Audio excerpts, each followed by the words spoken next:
नमस्कार मंडळी. तर चला मी आता करते माझ्या आवडीचं काम आणि हे काम मला खरंच आवडतं कारण मला याची भाजीच आवडते, त्यामुळे हे काम करायला तर नक्कीच आवडेल.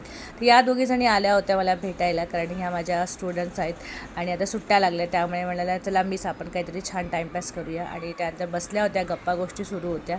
मी इथे कॉफी बनवून घेतली. आता एवढीशी कॉफी राहिल्यावर माझ्या मते तरी काही लेडीज असंच करत असाव्यात जसं मी केलं आहे. तर अशा पद्धतीने पूर्ण कॉफी मी काढून घेतलेली होती, कपामध्ये घेतली आणि बघा होता होता थोडंसं झालंच मिसमॅच तर होतंच, आपलं होतंच. आणि ते क्लीन करणं तेव्हाच्या तेव्हा क्लीन करणं गरजेचं आहे.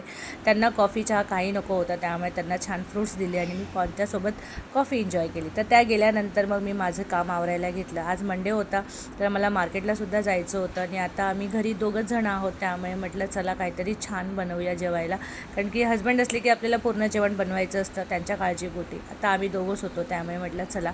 तर इथे मी रव्याचे आज ढोकळे बनवणार होती. तर रवा छान याच्यामध्ये दह्यामध्ये छान भिजवून घेतलेला होता आणि थोडासा असा पातळ घ्यायचा, कारण की तो रवा फुलला नाही की त्यानंतर तो घट्ट होतो, त्यासाठी त्यांना थोडंसं तेल टाकलेलं होतं आणि याला जवळजवळ अर्धा तास ठेवून द्यायचं होतं. पण मी मार्केटला जाणार होते, त्यामुळे तो 1-1.5 तास तरी छान राहणार होता.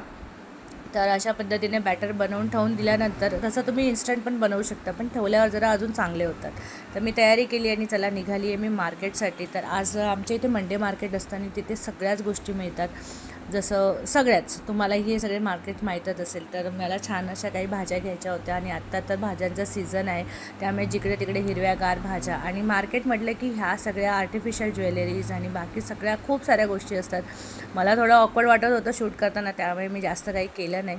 घरी आले त्यानंतर हे बघा छान घट्ट झालेलं होतं. यामध्ये थोडंसं पाणी ॲड केलं, त्याला व्यवस्थित जसं आपल्याला बॅटर हवं आहे त्या पद्धतीने बॅटर बनवून घेतलेलं होतं आणि व्यवस्थित मिक्स करून घेतलं ना की मग तो रवा फुलायला जास्त मदत होते, म्हणजे आपले ढोकळेसुद्धा छान होतात. आणि त्यानंतर मी इथे इनो टाकलेलं होतं अर्धा पॅकेट आणि त्यामध्ये पाणी टाकून मग त्याला छान असं फर्मेट केल्यासारखं होऊन जातं. जर आपण फक्त इनो टाकला आणि फिरवलं तर चांगलं होत नाही, फुगत नाही तो ढोकळा.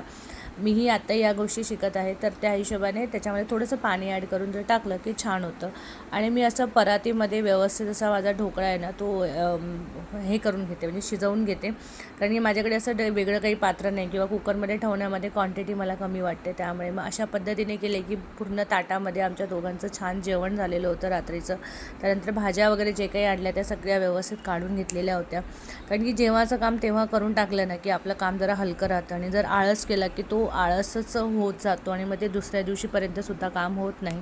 त्यामुळे आणि हे सगळं होत असताना ढोकळा शिजेपर्यंत छान अशी हिरवीगार चटणी बनवून घेतलेली होती. काही नाही, खूप साधी सिंपल आहे. आणि अशा पद्धतीने माझा ढोकळा तयार झाला. आणि चला भेटूया पुढच्या व्हिडिओमध्ये. बाय.